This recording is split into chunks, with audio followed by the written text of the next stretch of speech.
O Grande Conflito. Capítulo 12. Os nobres na França. O protesto de Espira e a confissão de Augsburgo, que assinalaram a vitória da Reforma na Alemanha, foram seguidos de anos de conflitos e trevas. Enfraquecido por divisões entre seus mantenedores, atacado por poderosos inimigos, o protestantismo parecia destinado a ser totalmente destruído. Milhares selaram seu testemunho com o próprio sangue. E rompeu a guerra civil. A causa protestante foi traída por um de seus principais adeptos. Os mais nobres dos príncipes reformados caíram nas mãos do imperador e foram de cidade em cidade arrastados como cativos. Mas, no momento de seu triunfo aparente, foi o imperador afligido com a derrota. Viu a presa arrancada ao seu poder, sendo por fim obrigado a conceder tolerância às doutrinas cuja destruição fora o anelo de sua vida. Pusera em risco o reino, seus tesouros e a própria vida no intuito de esmagar a heresia. Via agora os exércitos assolados pelas batalhas, os tesouros exauridos, seus muitos reinos ameaçados de revolta, enquanto, por toda parte, a fé que debalde se esforçara por suprimir estava a estender-se. Carlos V estivera a batalhar contra o poder onipotente. Deus dissera: haja luz, mas o imperador havia procurado perpetuar as trevas. Falhara o seu propósito, e prematuramente envelhecido e consumido pela longa luta, abdicou o trono e sepultou-se em um claustro. Na Suíça, como na Alemanha, houve para a reforma dias tenebrosos. Ao mesmo tempo em que muitos cantões aceitaram a fé reformada, outros se apegaram com cega persistência ao credo de Roma. Sua perseguição aos que desejavam receber a verdade deu finalmente origem à guerra civil. Zuínglio e muitos a que ele se haviam unido na reforma caíram no campo de sangue de Kappel. O Ecolampadius, vencido por estes terríveis desastres, morreu logo depois. Roma estava triunfante e em muitos lugares parecia prestes a recobrar tudo o que perdera. Mas aquele cujos conselhos são desde a eternidade, não abandonara sua causa nem seu povo. Sua mão lhes traria o livramento. Suscitaria, em outros países, obreiros para levar avante a reforma. Em França, antes que o nome de Lutero fosse ouvido como reformador, já o dia começara a raiar. Um dos primeiros a receber a luz foi o idoso Lefebvre, homem de extenso saber, professor na Universidade de Paris e sincero e zeloso romanista. Em suas pesquisas da literatura antiga, sua atenção foi dirigida para a escritura e introduziu o estudo desta entre os seus alunos. Lefebvre era entusiasta adorador dos santos e empreendera a preparação de uma história dos santos e mártires, como apresentam as legendas da Igreja. Era esta uma obra que implicava grande trabalho. Entretanto, ia ele bem adiantado na obra quando, julgando que poderia obter proveitoso auxílio da Escritura Sagrada, começou o estudo desta com esse objetivo. Ali encontrou, na verdade, referência a santos, mas não idênticas às que figuravam no calendário romano. Um caudal de luz divina irrompeu-lhe no espírito. Com espanto e desgosto, abandonou a tarefa que se propusera e dedicou-se à palavra de Deus. Pôs-se logo a ensinar as preciosas verdades que nela descobrira. Em 1512, antes que Lutero ou Zuínglio houvessem iniciado a obra da reforma, Lefebvre escreveu: é Deus que dá, pela fé, a justiça que somente pela graça justifica para a vida eterna. Tratando dos mistérios da redenção, exclamou: ó, que indizível grandeza daquela permuta! É condenado aquele que não tem pecado e o que é culpado fica livre. O bem-aventurado suporta a maldição e o maldito recebe a bênção. A vida morre e os mortos vivem. A glória é submersa em trevas, e é revestido de glória aquele que nada conhecia além da confusão de rosto. E ao mesmo tempo em que ensinava a pertencer unicamente a Deus a glória da salvação, declarava também que pertence ao homem o dever de obediência. Se és membro da Igreja de Cristo, dizia ele, és membro de seu corpo. Se és de seu corpo, então estás cheio da natureza divina. Oh, se tão somente pudessem os homens chegar à compreensão deste privilégio, quão pura, casta e santamente viveriam, e quão desprezível considerariam toda a glória deste mundo, quando comparada com a glória interior, glória que o olho carnal não pode ver. Houve entre os discípulos de Lefebvre alguns que avidamente lhe ouviam as palavras e que muito tempo depois que a voz do mestre silenciasse, deveriam continuar a anunciar a verdade. Um destes foi Guilherme Farel. Filho de pais piedosos e ensinado a aceitar com fé implícita os ensinos da Igreja, poderia, como o apóstolo São Paulo, ter declarado com respeito a si mesmo: conforme a mais severa seita da nossa religião, vivi fariseu. Atos 26:5. Como devoto romanista, ardia em zelo para destruir a todos os que ousassem opor-se à Igreja. Eu rangia os dentes qual lobo furioso, declarou ele mais tarde, referindo-se a esse período de sua vida, quando ouvia alguém falar contra o Papa. Fora incansável na adoração dos santos, percorrendo em companhia de Lefebvre as igrejas de Paris, adorando nos altares e com dádivas adornando os santos relicários. Mas estas observâncias não podiam trazer paz à alma. Fortalecia-se nele a convicção do pecado, a qual todos os atos de penitência que praticava não conseguiam banir. Como se fora a voz do céu, escutou as palavras do reformador: a salvação é de graça. O inocente é condenado e o criminoso absolvido. É unicamente a cruz de Cristo que abre as portas do céu e fecha as do inferno. Farel aceitou alegremente a verdade. Por uma conversão semelhante à de São Paulo, tornou do cativeiro da tradição a liberdade dos filhos de Deus. Em vez de ter o coração assassino de um lobo devorador, voltou tranquilamente, qual cordeiro manso e inofensivo, tendo o coração de todo desviado do Papa e entregue a Jesus Cristo.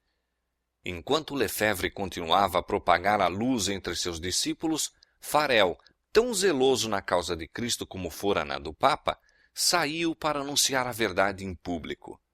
Um dignitário da igreja, o bispo de Meaux, logo depois a ele se uniu. Outros ensinadores notáveis por sua habilidade e saber uniram-se à proclamação do Evangelho, conquistando adeptos entre todas as classes, desde os lares dos artífices e camponeses até o palácio real. A irmã de Francisco I, o monarca reinante de então, aceitou a fé reformada. O próprio rei e a rainha-mãe pareceram por algum tempo considerá-la com benevolência, e com grandes esperanças os reformadores aguardaram o futuro em que a França seria ganha para o Evangelho. Suas esperanças, porém, não deveriam realizar-se. Provações e perseguições estavam reservadas aos discípulos de Cristo. Isto, entretanto, foi misericordiosamente velado a seus olhos. Houve um tempo de paz para que pudessem ganhar forças a fim de enfrentar a tempestade, e a reforma fez rápidos progressos. O bispo de Meaux trabalhou zelosamente em sua própria diocese para instruir tanto o clero como o povo.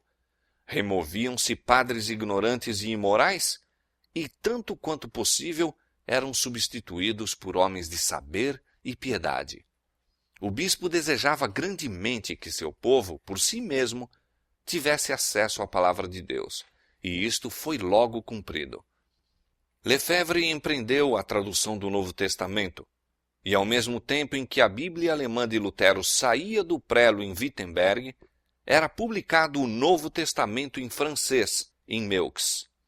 O bispo não poupou esforços ou gastos a fim de disseminá-la em suas paróquias, e breve os camponeses de Meaux estavam de posse das Santas Escrituras. Assim, como os viajantes que perecem à sede acolhem com alegria uma fonte de água viva, assim receberam aquelas almas a mensagem do céu. Trabalhadores no campo, artífices nas oficinas, suavizavam a labuta diária conversando acerca das preciosas verdades da Bíblia. À noite, em vez de se dirigirem para as tabernas, congregavam-se nas casas uns dos outros para ler a palavra de Deus e unir-se em oração e louvor. Grande mudança logo se manifestou nessas comunidades. Posto que pertencessem à mais humilde classe, camponeses indoutos e de rudes trabalhos que eram, viu-se em sua vida o poder reformador e enobrecedor da graça divina. Humildes, amorosos e santos, mantiveram-se como testemunhas do que o Evangelho efetuará pelos que o recebem com sinceridade. A luz acendida em Meaux derramou seus raios ao longe. Aumentava todos os dias o número de conversos. O rancor da hierarquia foi por algum tempo contido pelo rei, que desprezava o acanhado fanatismo dos monges. Mas os chefes papais prevaleceram finalmente. Ateou-se então a fogueira. O bispo de Meaux, forçado a escolher entre a fogueira e a retratação, aceitou o caminho mais fácil. Mas apesar da queda do chefe, o rebanho permaneceu firme. Muitos testificaram da verdade entre as chamas. Por sua coragem e fidelidade na tortura, esses humildes cristãos falaram a milhares que em dias de paz nunca tinham ouvido seu testemunho. Não foram somente os humildes e os pobres que, entre sofrimento e escárnio, ousaram dar testemunho de Cristo. Nos salões senhoriais do castelo e do palácio, houve almas régias por quem a verdade era mais apreciada do que a riqueza, posição social ou mesmo a vida. As armaduras reais ocultavam um espírito mais sobranceiro e resoluto do que o faziam as vestes e a mitra do bispo. Luís de Berquim era de nascimento nobre, cavalheiro bravo e cortês, dedicado ao estudo, polido nas maneiras e de moral irrepreensível. Ele era, diz certo escritor, fiel seguidor das ordenanças papais e grande ouvinte de missas e sermões, e a coroar todas as demais virtudes, tinha pelo luteranismo aversão especial. Mas, semelhante a tantos outros, guiado providencialmente à Escritura, maravilhou-se de encontrar ali não as doutrinas de Roma, mas as de Lutero. Desde então, se entregou com devotamento completo à causa do Evangelho. Como o mais douto dos nobres da França, seu gênio e eloquência, sua coragem indomável e heróico zelo, assim como sua influência na corte, pois era favorito do rei, faziam com que fosse considerado por muitos como destinado a ser o reformador de seu país. Disse Beza: Berquim teria sido um segundo Lutero, caso houvesse encontrado em Francisco I um segundo eleitor. É pior do que Lutero, exclamavam os romanistas. Mais temido era ele, na verdade, pelos romanistas da França. Arrojaram-no à prisão como herege, mas foi posto em liberdade pelo rei. Durante anos manteve a luta. Francisco, claudicando entre Roma e a Reforma, alternadamente tolerava e restringia o zelo feroz dos monges. Berquim foi 3 vezes preso pelas autoridades papais, apenas para ser liberto pelo monarca, que, admirando-lhe o gênio e nobreza de caráter, recusou sacrificá-lo à maldade do clero. Foi Berquim repetidas vezes avisado do perigo que o ameaçava na França, e com ele instou-se para que seguisse os passos dos que haviam encontrado segurança no exílio voluntário. O tímido Erasmo, subserviente às circunstâncias de seu tempo e a quem, com todo o esplendor de sua erudição, faltava aquela grandeza moral que mantém a vida e a honra a serviço da verdade, escreveu a Berquim: pede para seres enviado como embaixadora a algum país estrangeiro. Vai viajar na Alemanha. Conheces Beda e outros como ele. É um monstro de 1000 cabeças, lançando veneno por todos os lados. Teus inimigos se contam por legiões.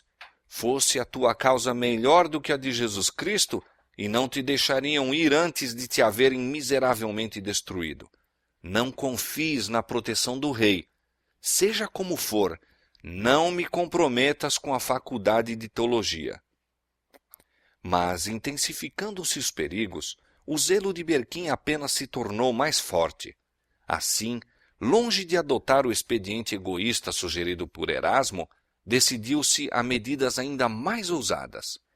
Não somente permaneceria na defesa da verdade, mas atacaria o erro.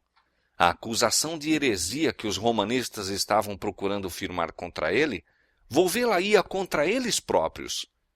Os mais ativos e cruéis de seus oponentes eram os ilustrados doutores e monges do departamento teológico da grande Universidade de Paris, uma das mais elevadas autoridades eclesiásticas tanto da cidade como da nação.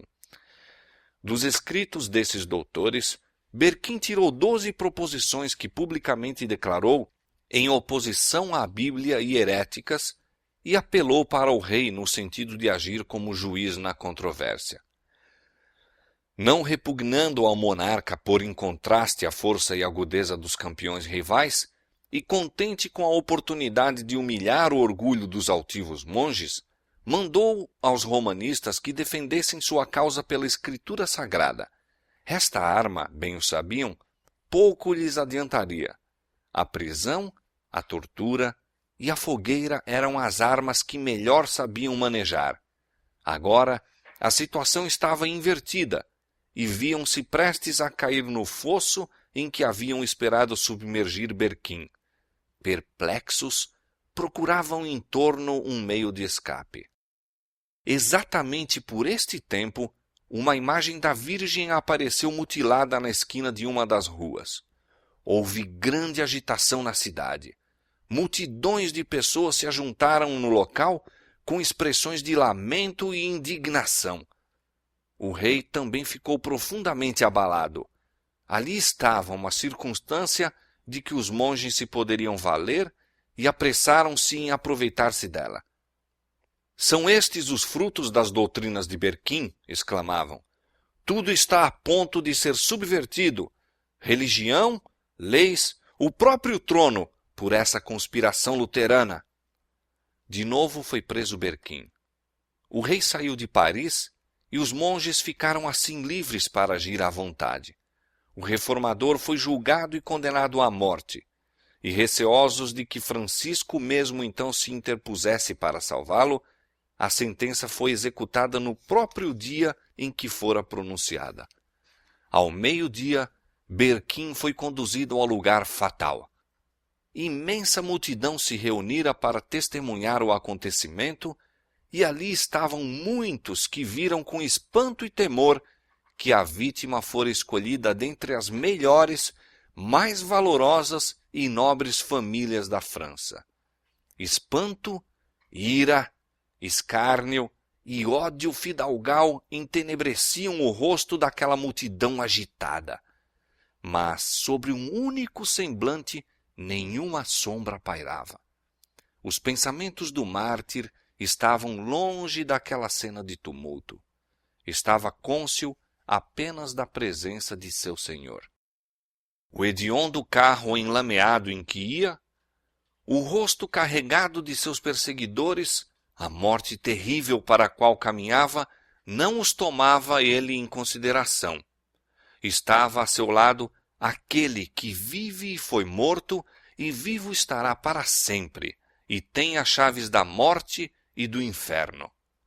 O semblante de Berquim estava radiante como a luz e paz do céu. Vestira trajes festivos, usando uma capa de veludo, um gibão de cetim e damasco e meias douradas. Ele estava para testificar de sua fé na presença do Rei dos Reis e do universo que assistia à cena, e nenhum sinal de lamento lhe devia empanar a alegria. Enquanto o cortejo se movia vagarosamente através das ruas regurgitantes de povo, este notava com admiração a imperturbável paz, o alegre triunfo que trazia no olhar e porte. Ele está, diziam, como alguém que se senta num templo e medita sobre coisas santas. Junto à fogueira, Berquim esforçou-se por dirigir algumas palavras ao povo, mas os monges, temendo o resultado, começaram a gritar e os soldados a chocar suas armas, e o rumor abafou a voz do mártir. Assim, em 1529, a mais alta autoridade literária e eclesiástica da culta Paris deu à populaça de 1793 o indigno exemplo de sufocar na forca as palavras sagradas do moribundo. Berquim foi estrangulado e seu corpo consumido nas chamas. As notícias de sua morte causaram tristeza aos amigos da Reforma por toda a França, mas seu exemplo não foi debalde. Estamos também prontos, disseram as testemunhas da verdade, para enfrentar com ânimo a morte, pondo nossos olhos na vida por vir. Durante a perseguição em Meaux, os ensinadores da fé reformada foram proibidos de pregar e partiram para outros campos. Lefebvre, depois de algum tempo, tomou rumo da Alemanha. Farel voltou para sua cidade natal, na França Oriental, a fim de disseminar a luz no lugar de sua infância. Já se haviam recebido notícias do que se passava em Meaux, e a verdade, por ele ensinada com destemido zelo, atraía ouvintes. Levantaram-se logo as autoridades para fazê-lo silenciar, sendo ele banido da cidade. Posto que não mais pudesse trabalhar publicamente, atravessou as planícies e aldeias, ensinando nas casas particulares, nos prados isolados, encontrando abrigo nas florestas e entre as cavernas rochosas que haviam sido sua guarida nos tempos de rapaz. Deus os estava preparando para maiores provas. Não tem faltado as cruzes, perseguições e maquinações de Satanás de que eu estava prevenido, disse ele. São mesmo muito mais atrozes do que poderia suportar por mim mesmo, mas Deus é meu Pai. Ele me proveu e sempre há de prover-me da força que peço. Como nos dias dos apóstolos, a perseguição contribuíra para maior proveito do Evangelho. Expulsos de Paris e Meaux, os que andavam dispersos iam por toda parte anunciando a palavra, e assim a luz teve acesso a muitas das afastadas províncias da França. Deus estava ainda a preparar obreiros para ampliar a sua causa. Em uma das escolas de Paris, havia um jovem refletido, quieto, e que dava mostras de espírito robusto e penetrante, e não menos notável pela correção de vida do que pelo ardor intelectual e devoção religiosa. Seu gênio e aplicação logo o fizeram o orgulho do colégio, e tinha-se como certo que João Calvino seria um dos mais hábeis e honrados defensores da Igreja.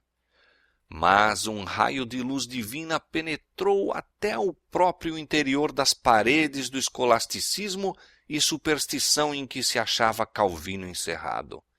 Estremeceu ao ouvir das novas doutrinas, nada duvidando do que os hereges merecessem, o fogo a que eram entregues. Contudo, sem disso se dar conta, foi posto face a face com a heresia e obrigado a submeter à prova o poder da teologia romana no combate ao ensino protestante. Estava em Paris um primo de Calvino, que se havia unido aos reformadores. Os dois parentes muitas vezes se encontravam e juntos discutiam as questões que estavam perturbando a cristandade. Não há senão duas espécies de religiões no mundo, dizia o protestante Olivetan. Uma é a espécie de religiões que os homens inventaram, e em todas as quais o homem se salva por cerimônias e boas obras. A outra é a religião que está revelada na Escritura Sagrada e ensina o homem a esperar pela salvação unicamente da livre graça de Deus. Não quero nenhuma das tuas novas doutrinas, exclamou Calvino. Achas que tenho vivido em erro todos os meus dias? No espírito, porém, haviam-se-lhe despertado pensamentos de que se não podia livrar de todo. Sozinho em seu quarto, ponderava as palavras do primo. Não o deixaria a convicção do pecado. Via-se, sem intercessor, na presença de um santo e justo juiz. A mediação dos santos, as boas obras, as cerimônias da igreja, tudo era impotente para expiar o pecado. Nada havia diante de si, além do negror do desespero eterno. Em vão, os doutores da igreja se esforçavam por aliviar-lhe a infelicidade. Debalde recorria à confissão e penitência. Estas não podiam reconciliar a alma com Deus. Enquanto ainda se empenhava nessas lutas infrutíferas, Calvino, visitando casualmente uma das praças públicas, testemunhou ali a queima de um herege. Ficou deveras maravilhado ante a expressão de paz que se esboçava no semblante do mártir. Entre as torturas daquela morte cruel e sob a mais terrível condenação da igreja, manifestou uma fé e coragem que o jovem estudante dolorosamente contrastou com o seu próprio desespero e escuridão, embora vivesse em estrita obediência à igreja. Na Bíblia, sabia ele, fundamentavam os hereges a sua fé. Resolveu estudá-la e descobrir, se o pudesse, o segredo da alegria deles. Na Bíblia achou a Cristo. Ó Pai, exclamou ele, seu sacrifício apaziguou tua ira. Seu sangue lavou minhas impurezas. Sua cruz arrostou minha maldição. Sua morte fez expiação por mim. Imaginamos para nós muitas tolices inúteis, mas tu colocaste tua palavra diante de mim como uma tocha e tocaste meu coração, a fim de que eu abominasse todos os outros méritos, com exceção dos de Jesus. Calvino tinha sido educado para o sacerdócio. Quando contava apenas 12 anos de idade, foi designado para o cargo de capelão de pequena igreja, sendo-lhe pelo bispo tonsurada a cabeça de acordo com o cânon da igreja. Não recebeu consagração nem cumpriu os deveres de sacerdote, mas tornou-se membro do clero, mantendo o título de seu ofício e recebendo um estipêndio em consideração ao mesmo. Ora, compreendendo que jamais poderia tornar-se padre, volveu por algum tempo ao estudo das leis, mas abandonou finalmente este propósito e resolveu dedicar a vida ao Evangelho. Hesitou, porém, em se fazer pregador público. Era naturalmente tímido e pesava-lhe a intuição das graves responsabilidades daquele cargo, desejando ainda dedicar-se ao estudo. Os ardorosos rogos de seus amigos, entretanto, alcançaram finalmente o seu consentimento. É maravilhoso, disse ele, que pessoa de tão humilde origem fosse exaltada a tão grande dignidade. Calmamente deu Calvino início à sua obra, e suas palavras foram como o orvalho que caía para refrigerar a terra. Deixara Paris, e então se encontrava numa cidade provinciana sob a proteção da princesa Margarida, que, amando o Evangelho, estendia seu amparo aos discípulos do mesmo. Calvino era ainda jovem, de porte gentil e despretensioso. Começou o trabalho nos lares do povo. Rodeado dos membros da família, lia a Escritura e desvendava as verdades da salvação. Os que ouviam a mensagem levavam as boas novas a outros, e logo o ensinador passou para além da cidade, às vilas e aldeias adjacentes. Encontrava ingresso tanto no castelo como na cabana, e ia avante, lançando o fundamento de igrejas que deveriam dar corajoso testemunho da verdade. Decorridos alguns meses, achou-se de novo em Paris. Havia desusada agitação nas rodas dos homens ilustrados e eruditos.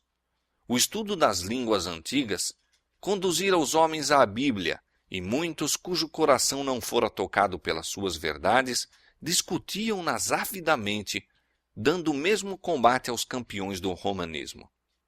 Calvino, se bem que fosse hábil lutador nos campos da controvérsia religiosa, tinha a cumprir uma missão mais elevada do que a daqueles teólogos ruidosos.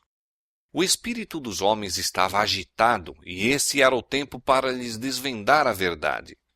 Enquanto os salões da universidade ecoavam do rumor das discussões teológicas, Calvino prosseguia de casa em casa, abrindo a Escritura ao povo, falando-lhes de Cristo, o crucificado. Na providência de Deus, Paris deveria receber outro convite para aceitar o Evangelho. Rejeitara o apelo de Lefebvre e Farel, mas de novo a mensagem deveria ser ouvida por todas as classes naquela grande capital. O rei, influenciado por considerações políticas, não tinha ainda tomado completamente sua atitude ao lado de Roma contra a reforma. Margarida ainda se apegava à esperança de que o protestantismo triunfasse na França. Resolveu que a fé reformada fosse pregada em Paris. Durante a ausência do rei, ordenou a um ministro protestante que pregasse nas igrejas da cidade. Sendo isto proibido pelos dignitários papais, a princesa abriu as portas do palácio. Um de seus compartimentos foi improvisado em capela e anunciou-se que diariamente, em hora determinada, seria pregado um sermão, sendo o povo de todas as classes e condições convidado a comparecer. Multidões congregavam-se para assistir ao serviço religioso. Não somente a capela, mas as antecâmaras e vestíbulos regurgitavam. Milhares se reuniam todos os dias, nobres, estadistas, advogados, negociantes e artífices. O rei, em vez de proibir essas assembleias, ordenou que 2 das igrejas de Paris fossem abertas. Nunca dantes fora a cidade tão comovida pela palavra de Deus. O espírito de vida proveniente do céu parecia estar bafejando o povo. Temperança, pureza, ordem e indústria estavam a tomar o lugar da embriaguez, libertinagem, contenda e ociosidade. A hierarquia, porém, não estava ociosa. O rei ainda se recusava a intervir no sentido de sustar a pregação, e aquela se volveu para a populaça. Não se poupavam meios para excitar os temores, preconceitos e fanatismo das multidões ignorantes e supersticiosas. Entregando-se cegamente a seus falsos ensinadores, Paris, como Jerusalém na antiguidade, não conheceu a paz. Durante 2 anos, a palavra de Deus foi pregada na capital. Mas, ao mesmo tempo em que havia muitos que aceitavam o Evangelho, a maioria das pessoas o rejeitavam. Francisco dera mostra de tolerância meramente para servir a seus próprios propósitos e os romanistas conseguiram readquirir a ascendência. De novo se fecharam as igrejas e ateou-se a fogueira.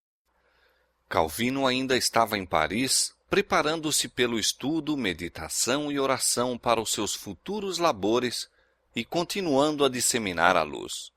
Finalmente, porém, firmou-se contra ele a suspeita. As autoridades resolveram levá-lo às chamas.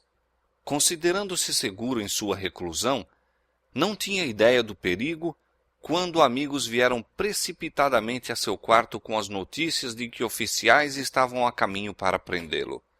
Naquele instante ouviu-se uma forte pancada na porta exterior. Não havia um momento a perder. Alguns amigos detiveram os oficiais à porta enquanto outros ajudavam o reformador a descer por uma janela. E rapidamente saiu para os extremos da cidade. Encontrando abrigo na cabana de um trabalhador amigo da reforma, disfarçou-se nos trajes de seu hospedeiro e, levando ao ombro uma enxada, partiu em sua jornada. Viajando para o sul, encontrou novamente refúgio nos domínios de Margarida. Ali, por alguns meses, permaneceu em segurança sob a proteção de poderosos amigos e como dantes empenhado no estudo. Mas seu coração estava determinado a fazer a evangelização da França, e ele não poderia ficar por muito tempo inativo. Logo que a tempestade amainou um pouco, procurou um novo campo de trabalho em Poitiers, onde havia uma universidade e onde as novas opiniões alcançavam aceitação. Pessoas de todas as classes ouviam alegremente o Evangelho. Não havia pregação pública, mas na casa do magistrado principal, em seus próprios cômodos e algumas vezes num jardim público, Calvino desvendava as palavras de vida eterna aos que as desejavam ouvir. Depois de algum tempo, aumentando o número dos ouvintes, foi considerado mais seguro reunirem-se fora da cidade. Uma caverna ao lado de uma garganta profunda e estreita, onde árvores e pedras salientes tornavam a reclusão ainda mais completa, fora escolhida como local para as reuniões. Pequenos grupos que deixavam a cidade por estradas diferentes dirigiam-se para ali. Neste ponto isolado, a Escritura era lida e explicada. Ali, pela primeira vez, foi pelos protestantes da França celebrada a Ceia do Senhor. Dessa pequena igreja foram enviados vários fiéis evangelistas. Mais uma vez Calvino voltou a Paris. Mesmo então, não podia abandonar a esperança de que a França, como nação, aceitasse a reforma. Encontrou, porém, fechadas para o trabalho quase todas as portas. Ensinar o Evangelho era tomar o caminho direto para a fogueira e finalmente resolveu partir para a Alemanha. Apenas deixara a França quando irrompeu sobre os protestantes uma tempestade que certamente o teria envolvido na ruína geral caso houvesse ele permanecido. Os reformadores franceses, ansiosos por ver seu país acompanhar a Alemanha e a Suíça, decidiram-se a desferir contra a superstição de Roma um golpe audaz que despertaria a nação inteira. De conformidade com isto, em uma noite foram afixados por toda a França cartazes que atacavam a missa. Em vez de promover a reforma, este movimento zeloso, mas mal interpretado, acarretou ruína, não somente para seus propagadores, mas também para os amigos da fé reformada na França inteira. Deu aos romanistas o que havia muito desejavam, um pretexto para pedirem a destruição completa dos hereges como agitadores perigosos à estabilidade do trono e da paz da nação. Por alguma mão secreta, se a de um amigo imprudente ou a de um ardiloso adversário, nunca se soube, um dos cartazes foi colocado à porta do quarto particular do rei. O monarca encheu-se de horror. Naquele papel eram atacadas sem reserva superstições que haviam recebido a veneração dos séculos, e a audácia, sem precedentes, de introduzir à presença real estas asserções claras e surpreendentes, suscitou a ira do rei. Em espanto, ficou ele por um pouco de tempo a tremer e com a voz embargada. Então sua raiva encontrou expressão nestas terríveis palavras: sejam sem distinção agarrados todos os que são suspeitos de luteranismo. Exterminá-los-ei a todos. Estava lançada a sorte. O rei se decidira a pôr-se completamente do lado de Roma.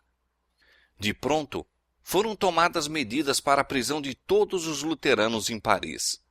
Um pobre artífice, adepto da fé reformada, que se havia acostumado a convocar os crentes para suas assembleias secretas, foi agarrado e, sob ameaça de morte instantânea na fogueira, ordenou-se-lhe conduzir o emissário papal à casa de todos os protestantes na cidade. Ele estremeceu de horror ante a vil proposta, mas, finalmente, o medo das chamas prevaleceu e concordou em se fazer traidor dos irmãos. Precedido da hóstia e rodeado de um séquito de padres, incensadores, monges e soldados, Morim, agente policial do rei, com o traidor, vagarosa e silenciosamente passaram pelas ruas da cidade. Aquela demonstração era ostensivamente em honra ao Santo Sacramento, um ato de expiação pelo insulto feito pelos protestantes à missa. Mas, por sob aquele espetáculo, escondia-se um propósito mortal. Chegado defronte da casa de um luterano, o traidor fazia um sinal, mas nenhuma palavra era proferida. O cortejo fazia alto, entravam na casa, a família era arrastada e acorrentada, e o terrível séquito prosseguia em procura de novas vítimas. Não poupavam casa, grande ou pequena, nem mesmo os colégios da Universidade de Paris. Morim fez abalar toda a cidade. Era o reinado do terror. As vítimas foram mortas com tortura cruel, sendo ordenado especialmente que o fogo fosse abaixado a fim de prolongar-lhes a agonia. Morreram, porém, como vencedores. Sua constância foi inabalável, imperturbada a sua paz. Os perseguidores, impotentes para abalar-lhes a inflexível firmeza, sentiram-se derrotados. Os cadafalsos foram distribuídos por todos os bairros de Paris e as fogueiras arderam durante dias sucessivos no intuito de, espalhando as execuções, espalhar o terror da heresia. A vantagem, entretanto, ficou afinal com o Evangelho. Toda Paris habilitou-se a ver que espécie de homens as novas opiniões produziram. Não havia púlpito como a fogueira do mártir. A serena alegria que iluminava o rosto daqueles homens ao se encaminharem para o lugar da execução, seu heroísmo estando eles entre as chamas atrozes, seu meigo perdão às injúrias, em não poucos casos transformavam a cólera em piedade e o ódio em amor, pleiteando com irresistível eloquência em prol do Evangelho. Os padres, dispostos a conservar em seu auge a fúria popular, faziam circular as mais terríveis acusações contra os protestantes. Eram acusados de conspirar para o massacre dos católicos, subverter o governo e assassinar o rei. Nenhuma sombra sequer de provas podiam aduzir em apoio das alegações. No entanto, aquelas profecias de males deveriam ter cumprimento, sob circunstâncias, porém, muito diversas e por causas de caráter oposto. As crueldades que foram pelos católicos infligidas aos inocentes protestantes acumularam um peso de retribuições e, séculos depois, ocasionaram a mesma sorte que eles haviam predito estar iminente sobre o rei, seu governo e seus súditos. Mas produziram-na os incrédulos e os próprios romanistas. Não foi o estabelecimento do protestantismo, mas sim a sua supressão, que 300 anos mais tarde deveria trazer sobre a França essas horrendas calamidades. Suspeita, desconfiança e terror invadiam agora todas as classes da sociedade. Entre o alarma geral, viu-se quão profundamente o ensino luterano se havia apoderado do espírito dos homens que mais se distinguiam pela educação, influência e excelência de caráter. Cargos de confiança e honra foram subitamente encontrados vagos. Artífices, impressores, estudantes, professores das universidades, autores e mesmo cortesãos desapareceram. Centenas fugiram de Paris, constituindo-se voluntariamente exilados de sua terra natal, dando assim, em muitos casos, a primeira demonstração de que favoreciam a fé reformada. Os romanistas olharam em redor de si com espanto ao pensar nos hereges, que, sem o suspeitarem, haviam sido tolerados entre eles. Sua raiva foi descarregada nas multidões de vítimas mais humildes que estavam a seu alcance. As prisões ficaram repletas e o próprio ar parecia obscurecido com o fumo de fogueiras a arder, acesas para os que professavam o Evangelho. Francisco I tinha se gloriado de ser o dirigente no grande movimento em prol do renascimento do saber que assinalou o início do século XVI. Deleitara-se em reunir em sua corte homens de letras de todos os países. A seu amor ao saber e a seu desprezo pela ignorância e superstição dos monges deveu-se, em parte ao menos, o grau de tolerância que fora concedido à reforma. Mas, inspirado pelo zelo de suprimir a heresia, este patrono do saber promulgou um edito declarando abolida a imprensa em toda a França.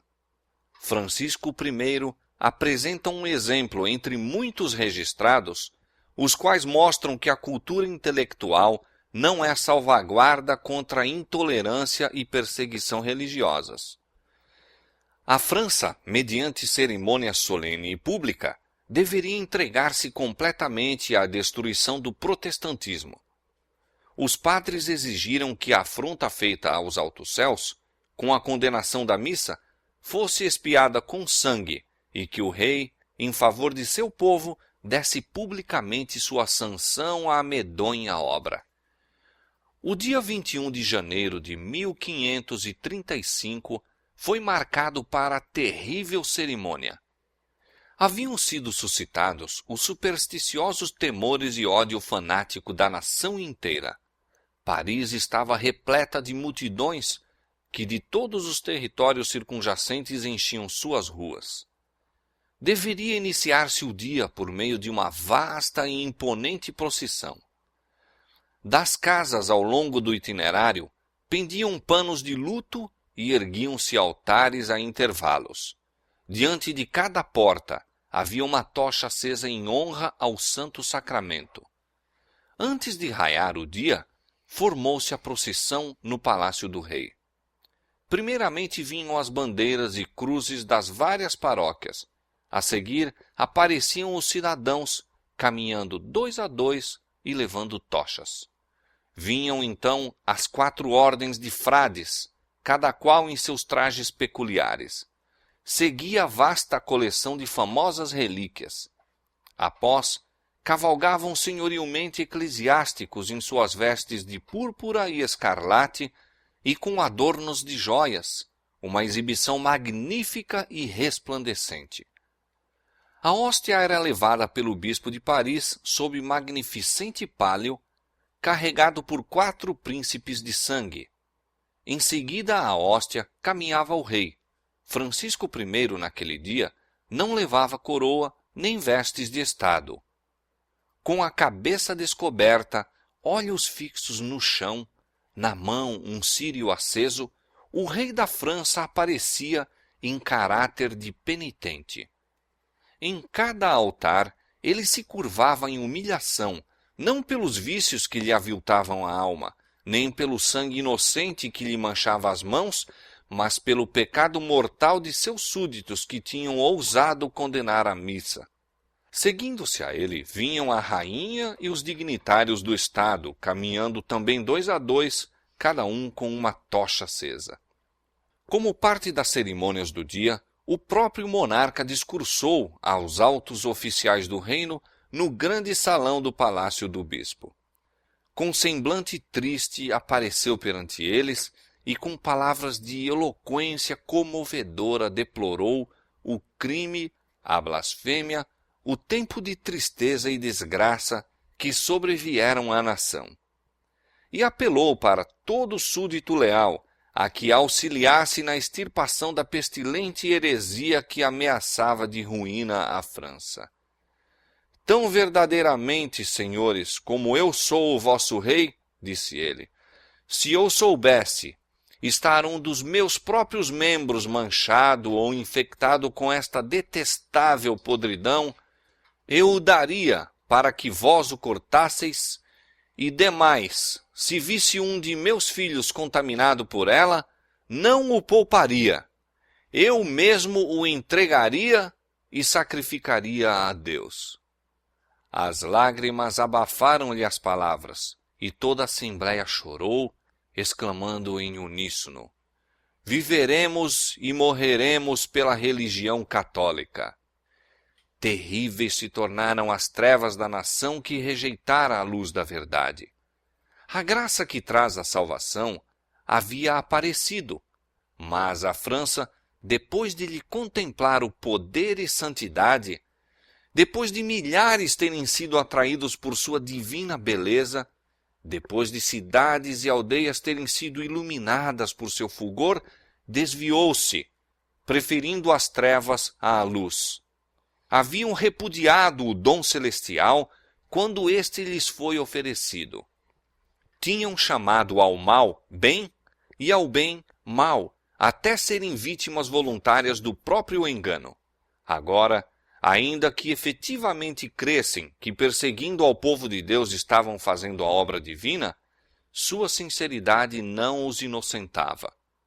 A luz que os teria salvo do engano, da mancha de sua alma pelo crime de sangue, haviam-na voluntariamente rejeitado. Um juramento solene para extirpar a heresia foi feito na grande catedral onde, quase 3 séculos mais tarde, a deusa da razão deveria ser entronizada por uma nação que se tinha esquecido do Deus vivo. Novamente se formou a procissão e os representantes da França apresentaram-se a iniciar a obra que haviam jurado fazer. A pequenas distâncias haviam-se erguido cadafalsos, nos quais certos cristãos protestantes deveriam ser queimados vivos, e arranjaram para que as fogueiras fossem acesas no momento em que o rei se aproximasse e a procissão fizesse alto para testemunhar a execução. As minúcias das torturas suportadas por aquelas testemunhas de Cristo são demasiado dilacerantes para serem descritas. Não houve, porém, vacilação por parte das vítimas. Exigindo-se-lhe retratar-se, um respondeu: creio unicamente no que os profetas e apóstolos anteriores pregaram, e no que creu toda a multidão dos santos. Minha fé tem uma confiança em Deus que resistirá a todos os poderes do inferno. Repetidas vezes a procissão fazia alto nos lugares de tortura.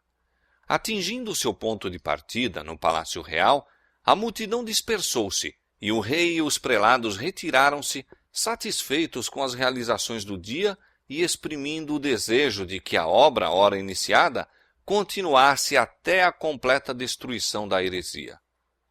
O evangelho da paz que a França rejeitara havia de ser efetivamente desarraigado e terríveis seriam os resultados. No dia 21 de janeiro de 1793, a 258 anos do próprio dia em que a França se entregara inteiramente à perseguição dos reformadores, passou pelas ruas de Paris outra procissão, com um intuito muito diferente. De novo, era o rei a figura principal. Novamente havia tumultos e aclamações. Repetiu-se o clamor pedindo mais vítimas, reergueram-se negros cadafalsos e, de novo, encerraram-se as cenas do dia com horríveis execuções. Luís XVI, lutando de mãos com seus carcereiros e executores, era arrastado para o cepo e ali, seguro violentamente, até cair o machado e sua decepada cabeça rolar no tablado. E não foi o rei a única vítima. Perto do mesmo local, 2.800 seres humanos pereceram pela guilhotina durante os sanguinários dias do reinado do terror. A reforma apresentara ao mundo a Bíblia aberta, desvendando os preceitos da lei de Deus e insistindo quanto aos seus requisitos para com a consciência das pessoas. O amor infinito manifestara aos homens os estatutos e princípios do céu. Deus dissera: guardai-os, pois, e fazei-os, porque esta será a vossa sabedoria e o vosso entendimento perante os olhos dos povos, que ouvirão todos estes estatutos e dirão: este grande povo só é gente sábia e entendida. Deuteronômio capítulo 4, verso 6.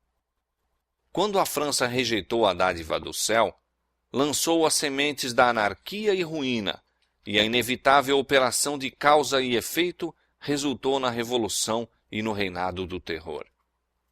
Muito tempo antes da perseguição provocada pelos cartazes, o ousado e ardoroso Farel fora obrigado a fugir da terra de seu nascimento. Seguiu para a Suíça e, mediante seus labores, secundando a obra de Zwinglio, auxiliou a fazer pender a balança a favor da reforma. Seus últimos anos deveriam ser ali despendidos. Todavia, continuou a exercer decidida influência sobre a reforma na França. Durante os primeiros anos de exílio, seus esforços foram especialmente dirigidos no sentido de propagar o Evangelho em seu país natal. Empregou tempo considerável para a pregação entre seus compatriotas próximo da fronteira, onde com incansável vigilância observava o conflito e auxiliava com suas palavras de animação e conselho. Com o auxílio de outros exilados, os escritos dos reformadores alemães foram traduzidos para a língua francesa juntamente com a Bíblia em francês, impressos em grande quantidade. Por colportores foram estas obras extensamente vendidas na França. Eram fornecidas aos colportores por um preço baixo, e assim os lucros do trabalho os habilitavam a continuar. Farel entrou para o seu trabalho na Suíça com as humildes vestes de mestre-escola. Dirigindo-se a uma paróquia afastada, dedicou-se à instrução das crianças. Além das matérias usuais de ensino, cautelosamente introduziu as verdades da Escritura, esperando atingir os pais mediante as crianças. Alguns houve que creram, mas os padres se apresentaram para deter o trabalho, e o supersticioso povo do campo ergueu-se para se opor ao mesmo. Este não pode ser o Evangelho de Cristo, insistiam os padres, sendo que a pregação disto não traz paz, mas guerra. Semelhante aos primeiros discípulos, quando perseguido em uma cidade, fugia para outra. De vila em vila, de cidade em cidade, ia ele, viajando a pé, suportando fome, frio e cansaço, e por toda parte em perigo de vida. Pregava nas praças, nas igrejas, algumas vezes nos púlpitos das catedrais. Por vezes, encontrava a igreja vazia de ouvintes. Outras vezes, era a sua pregação interrompida com brados e zombaria. Outras, ainda, era com violência arrancado do púlpito. Mais de uma vez, foi apanhado pela plebe e espancado quase até morrer. Contudo, prosseguia. Posto que frequentemente repelido, voltava com incansável persistência ao ataque. E uma após outra, via vilas e cidades que haviam sido redutos do papado abrirem as portas ao Evangelho. A pequena paróquia em que a princípio trabalhara, logo aceitou a fé reformada. As cidades de Morat e Neuchâtel também renunciaram aos ritos romanos, removendo de suas igrejas as imagens idolátricas. Farel havia muito desejara implantar as normas protestantes em Genebra. Se essa cidade pudesse ser ganha, seria um centro para a reforma na França, na Suíça e na Itália. Com este objetivo diante de si, continuou com seus trabalhos até que foram ganhas muitas das cidades e aldeias circunjacentes. Então, com um único companheiro, entrou em Genebra, mas foi-lhe permitido pregar apenas 2 sermões. Os padres, tendo-se vãmente esforçado por conseguir sua condenação pelas autoridades civis, chamaram-no perante um concílio eclesiástico, ao qual chegaram com armas escondidas debaixo das vestes, decididos a tirar-lhe a vida. Fora do salão da Assembleia, reuniu-se uma populaça furiosa, com clavas e espadas, para garantir a sua morte caso conseguisse escapar do concílio. A presença dos magistrados e de uma força armada, entretanto, salvou-o. Cedo, na manhã seguinte, foi com seu companheiro conduzido através do lago para um lugar de segurança. Assim, terminou seu primeiro esforço para evangelizar Genebra. Para a próxima prova foi escolhido um instrumento mais humilde, um jovem tão modesto na aparência que foi tratado friamente mesmo pelos professos amigos da Reforma. Mas que poderia ele fazer onde Farel havia sido rejeitado? Como poderia alguém de pouca experiência e coragem resistir à tempestade diante da qual os mais fortes e bravos haviam sido obrigados a fugir? Não por força, nem por violência, mas pelo meu espírito, diz o Senhor. Zacarias capítulo 4, verso 6. Deus escolheu as coisas fracas deste mundo para confundir as fortes, porque a loucura de Deus é mais sábia do que os homens, e a fraqueza de Deus é mais forte do que os homens. Froment iniciou seu trabalho como mestre-escola. As verdades que na escola ensinava às crianças, estas repetiam em casa. Logo, os pais foram ouvir a explicação da Bíblia até que a sala de aulas se encheu de atentos ouvintes. Novos testamentos e folhetos foram livremente distribuídos e atingiram a muitos que não ousavam ir abertamente ouvir as novas doutrinas. Depois de algum tempo, este obreiro foi também obrigado a fugir. Mas as verdades que ensinara tinham tomado posse do espírito das pessoas. A reforma fora implantada e continuou a se fortalecer e estabelecer-se. Os pregadores voltaram e, mediante seus trabalhos, o culto protestante foi finalmente estabelecido em Genebra. A cidade já se havia declarado pela Reforma quando Calvino, depois de vagueações e vicissitudes várias, entrou por suas portas. Voltando de sua última visita à terra natal, estava a caminho de Basileia, quando, encontrando a estrada direta ocupada pelos exércitos de Carlos V, foi obrigado a tomar um desvio por Genebra. Nessa visita, Farel reconheceu a mão de Deus. Posto que Genebra houvesse aceitado a fé reformada, precisava ainda ser ali efetuada uma grande obra. Não é em grupos, mas como indivíduos que os homens se convertem a Deus.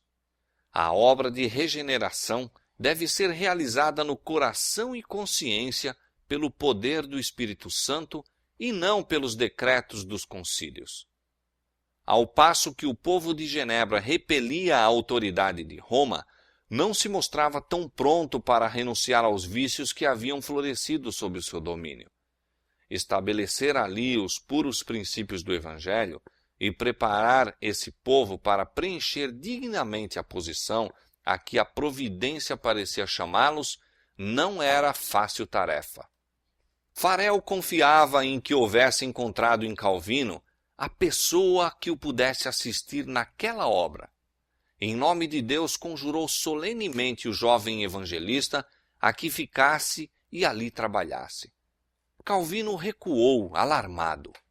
Tímido e amante da paz, arreceava-se do contato com o espírito ousado, independente e mesmo violento daquele filho de Genebra.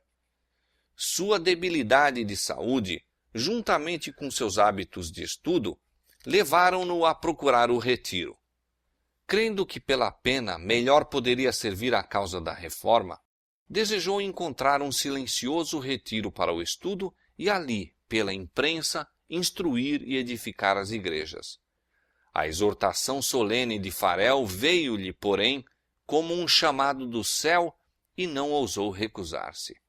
Parecia-lhe, disse ele, que a mão de Deus estivesse estendida do céu, tomando-o e fixando-o irrevogavelmente no lugar que ele estava tão impaciente por deixar. Por aquele tempo, grandes perigos cercavam a causa protestante. Os anátemas do Papa trovejavam contra Genebra e poderosas nações ameaçavam-na de destruição. Como poderia esta pequena cidade resistir à potente hierarquia que tantas vezes obrigara reis e imperadores à submissão? Como poderia ela enfrentar os exércitos dos grandes vencedores do mundo? Em toda a cristandade, o protestantismo estava ameaçado por temíveis adversários. Passados os primeiros triunfos da Reforma, Roma convocou novas forças esperando ultimar sua destruição. Nesse tempo, fora criada a Ordem dos Jesuítas, o mais cruel sem escrúpulos e poderoso de todos os defensores do papado. Separados de laços terrestres e interesses humanos, insensíveis às exigências das afeições naturais, tendo inteiramente silenciadas a razão e a consciência, não conheciam regras nem restrições além das da própria ordem e nenhum dever a não ser o de estender o seu poderio.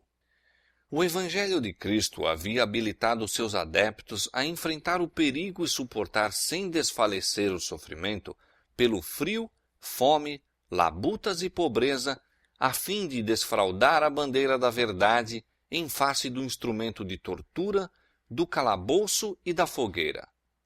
Para combater estas forças, o jesuitismo inspirou seus seguidores com um fanatismo que os habilitava a suportar semelhantes perigos e opor ao poder da verdade todas as armas do engano. Não havia para eles crime grande demais para cometer, nenhum engano demasiado vil para praticar, disfarce algum por demais difícil para assumir. Votados à pobreza e humildade perpétuas, era seu estudado objetivo conseguir riqueza e poder para se dedicarem à subversão do protestantismo e restabelecimento da supremacia papal. Quando apareciam como membros de sua ordem, ostentavam santidade, visitando prisões e hospitais, cuidando dos doentes e dos pobres, professando haver renunciado ao mundo e levando o nome sagrado de Jesus, que andou fazendo o bem. Mas, sob esse irrepreensível exterior, ocultavam-se frequentemente os mais criminosos e mortais propósitos. Era princípio fundamental da ordem que os fins justificam os meios. Por este código, a mentira, o roubo, o perjúrio, o assassínio não somente eram perdoáveis, mas recomendáveis quando serviam aos interesses da Igreja. Sob vários disfarces, os jesuítas abriam caminho aos cargos do governo, subindo até conselheiros dos reis e moldando a política das nações. Tornavam-se servos para agirem como espias de seus senhores. Estabeleciam colégios para os filhos dos príncipes e nobres e escolas para o povo comum, e os filhos de pais protestantes eram impelidos à observância dos ritos papais. Toda a pompa e ostentação exterior do culto romano eram levadas a efeito a fim de confundir a mente e deslumbrar e cativar a imaginação. E assim, a liberdade pela qual os pais tinham labutado e derramado seu sangue era traída pelos filhos. Os jesuítas rapidamente se espalharam pela Europa e, aonde quer que iam, eram seguidos de uma revivificação do papado. Para lhes dar maior poder, foi promulgada uma bula restabelecendo a Inquisição. Apesar da aversão geral com que era considerado, mesmo nos países católicos, este horrível tribunal foi novamente estabelecido pelos chefes papais e atrocidades demasiado terríveis para suportar a luz do dia foram repetidas em suas masmorras secretas. Em muitos países, milhares e milhares da própria flor da nação, dos mais puros e nobres, dos mais intelectuais e altamente educados, piedosos e devotados pastores, cidadãos operosos e patrióticos, brilhantes e sábios, artistas talentosos, hábeis artífices, foram mortos ou obrigados a fugir para outros países. Tais foram os meios que Roma invocara a fim de apagar a luz da reforma, para retirar dos homens a Bíblia e restabelecer a ignorância e a superstição da Idade Média. Mas, sob a bênção de Deus e os trabalhos daqueles nobres homens que ele suscitara a fim de suceder a Lutero, o protestantismo não foi esfacelado.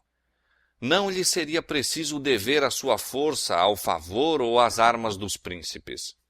Os menores países, as mais humildes e menos poderosas nações, tornaram-se o seu baluarte. Foi a pequena Genebra, em meio de poderosos adversários a tramarem sua destruição. Foi a Holanda em suas praias arenosas junto ao Mar do Norte, combatendo contra a tirania da Espanha, então o maior e mais opulento dos reinos. foi a gelada e estéril Suécia que ganharam vitórias em prol da reforma.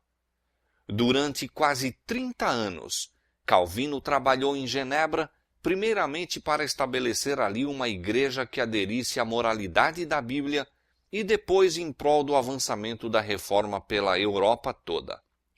Sua conduta como dirigente público não era irrepreensível, tampouco eram suas doutrinas destituídas de erro, mas foi instrumento na promulgação de verdades que eram de importância especial em seu tempo, na manutenção de princípios do protestantismo contra a maré do papado que rapidamente refluía, e na promoção da simplicidade e pureza de vida nas igrejas reformadas, em lugar do orgulho e corrupção favorecidos pelo ensino romanista.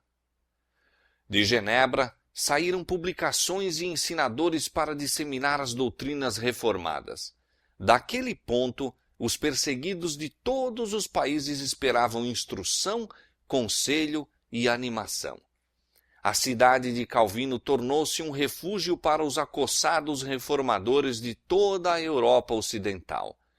Fugindo das terríveis tempestades que duraram séculos, chegavam os foragidos às portas de Genebra. Famintos, feridos, despojados de lar e parentes, eram afetuosamente recebidos e tratados com ternura. E encontrando ali um lar, por meio de sua habilidade, saber e piedade, abençoavam a cidade de sua adoção. Muitos que ali buscaram refúgio, voltaram a seu próprio país para resistir à tirania de Roma. João Knox, o bravo reformador escocês, não poucos dos puritanos ingleses, protestantes da Holanda e da Espanha, e os huguenotes da França, levaram de Genebra o archote da verdade para iluminar as trevas de seu país natal.